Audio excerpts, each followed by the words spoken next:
In section 1 of chapter 11, we are going to be focusing on converting between two angle measures, radians and degrees. I am going to act like none of you have ever seen a radian before, even though I know, in point of fact, that that is a lie. You have seen a radian before. First, I got some boxes here that I'm going to uncover one at a time because it's a mental thought process that I want all of you to engage with. First, how many degrees are there in a right angle? 90. Class, how many degrees are there in a right angle? 90 degrees, yeah. How many degrees are there in a circle? 360 degrees. Man, you all are fantastic. Third question. Why? I mean, 360 is like a random number. Why don't we just say there's 100 degrees in a circle? Base 10. Why not 10 degrees in a circle? Because God said so. Ask yourself, 360. why 360? A lot of nice multiples and stuff. Yeah, I guess. Anyone know why there's 360 degrees in a circle? Cooper? Anything to do with pi? No, nothing to do with pi. That's something to do with the Because it's an Babylonian even number. sexagesimal system. Kinda. Do you know what that's rooted off of? No. Because there's 360 days in a year. No. Can you all see why that's an issue? Yes. That's also why we focus so largely on 90-degree increments, because 90 degrees is a fourth of a circle. A fourth of a year is a season. That helped when you were planting crops. When to plant crops, when to harvest them, when to just leave them alone. That's why we said there were 360 degrees in a circle and 90 degrees in a right angle, which we focused on, is because those are integral to our heliocentric orbit around the sun. You can see why that's a bad idea. There aren't 360 days in a year. There's 365. Even that's kind of wrong. So that's why this is kind of crap. So eventually mathematicians started asking themselves, is there a better way to measure angles? Because each degree is supposed to be a day, but it's not, and it's not technically a day, and it's based on a faulty number. So mathematicians kind of got together and like, you know what? Let's come up with a better way of measuring an angle. And that methodology is called a radian. I want to show you where a radian comes from and present to you why you have all been dealing with radians since you were in like 3rd or 4th grade. They just didn't introduce it to you as such. So, if we draw a line, it doesn't have to be like really big or really small, it doesn't matter. And then we create a circle from that line. That line is the radius r. If we then transpose that line across the outside of the circle, so that arc, which is in red right now, is equivalent in length to the radius of the circle. That angle that produces that arc is 1 radian. That is the formal definition of a radian. It is the angle that produces an arc length whose measure is equal to the radius of a circle. And I will just tell you in point of fact, the radian measure, the angle measure, does not change depending upon how big or small the circle is. The angle measure, regardless if that is a circle with a radius of 10,000 or 10 or 1/2 or 7.86. The angle to produce 1 radian measure is the same for all circles. But then that kind of starts begging the question. There are 360 degrees in a circle. I wonder how many radians there's going to be in a circle if we define a radian the following way. So we just keep adding more and more radians. There's 2 radians, 3 radians, 4 radians. Oh, wait. We didn't do 4. We stopped. Because halfway around the circle is pi radians. Therefore, the entire circle would be 2 pi radians. Pi is integral in measuring radians. There are 2 pi radians in a circle. Now, how did I say that you've been dealing with radians your entire life and you haven't been shown it? If you think back to the circumference formula of a circle, the circumference formula is 2 pi r. It is the radius of the circle times the radian measure of the entire circle. This is just a way of getting a scale factor of a unit circle, which is just 2 pi. So that is where the radian measure comes from. What we are going to be doing today is I am going to give you either degree measurements or radian measurements, and you need to convert from one format to the other. So for problems number 1 and 2 on my screen right now, I have 2 angle measured in degrees. I want to convert them to their radian counterpart. And then problem 3 and 4, I have radian measure, just as a little FYI. Fractions show up in almost all radian measures. I have radian measures, and I'm going to convert them to degrees.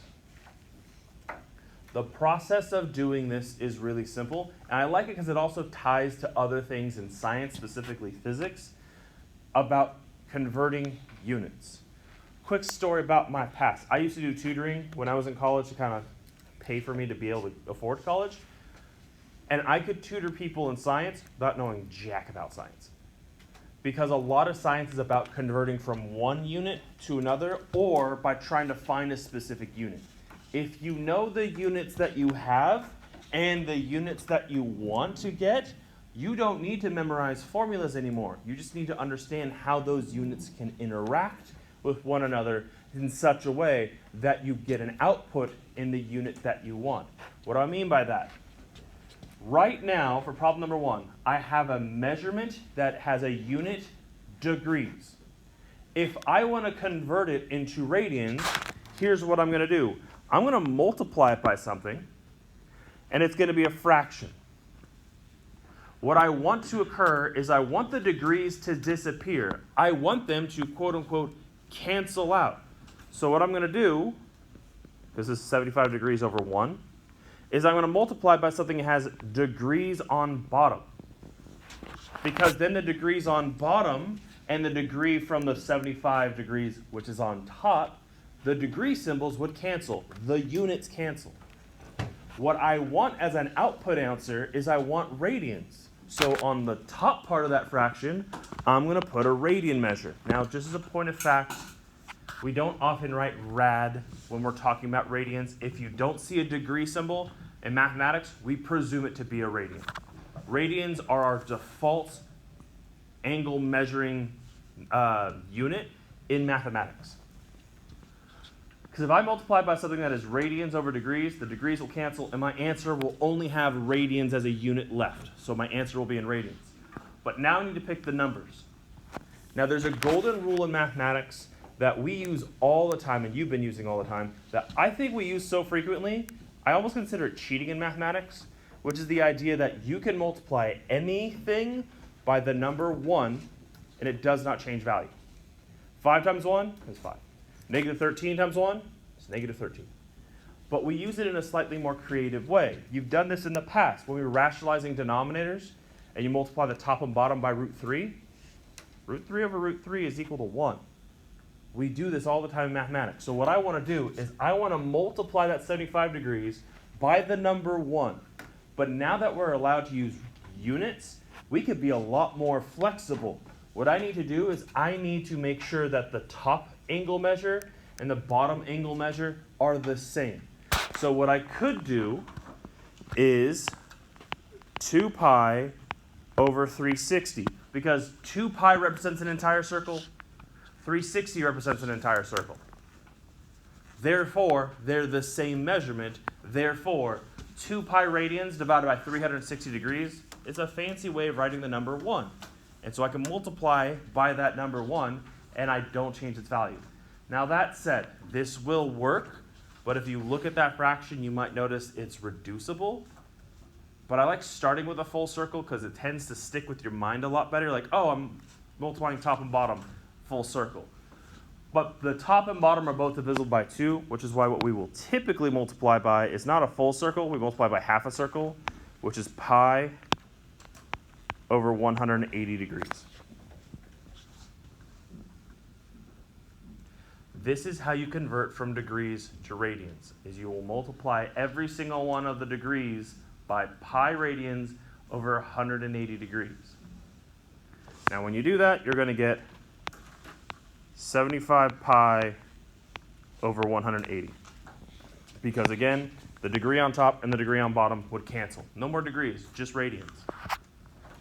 That's a reducible fraction because 75 and 180 are both divisible by, what are both divisible by? 15? 15. And that would get you our final answer of 5 pi over 12. Now, if you write rad at the end, you're not wrong. We just typically do not write radians because, like I said, if you don't see a degree measure from here on out, you can presume that what you're dealing with is radians. This is our final answer. Problem number 2. I got 210 degrees. I want to convert that into radians, so I'm going to multiply it by pi over 180. The degree and the degree would cancel, and we'd get 210 pi over 180. The top and bottom are both divisible by 30. And this gets us our final radian measure of 7 pi over 6. But then number 3 and 4 throw a little bit of a curveball into the situation because now we have radian measures. How do I know the radians? There's generally 2 big giveaways. 1, there's no degree symbol, but 2, there's a pi that shows up. Most radian measures, although not all of them, have pi as part of their value. So problem number 3, what I'm going to multiply by is I'm still going to multiply by the number 1, but now I want to get rid of the radian. So I want radians on bottom, and I want to have degree as my answer, so degrees are on top. So I'm still going to multiply by something similar to pi over 180. I just got to flip it. 180 over pi. Now when you do that, the pi's would cancel on top and bottom, so you get 180 over 3 degrees. 180 divided by 3 is 60. And then problem number 4, negative 7 pi over 6. If I want to convert that into degrees, I'm going to multiply it by 180 degrees over pi.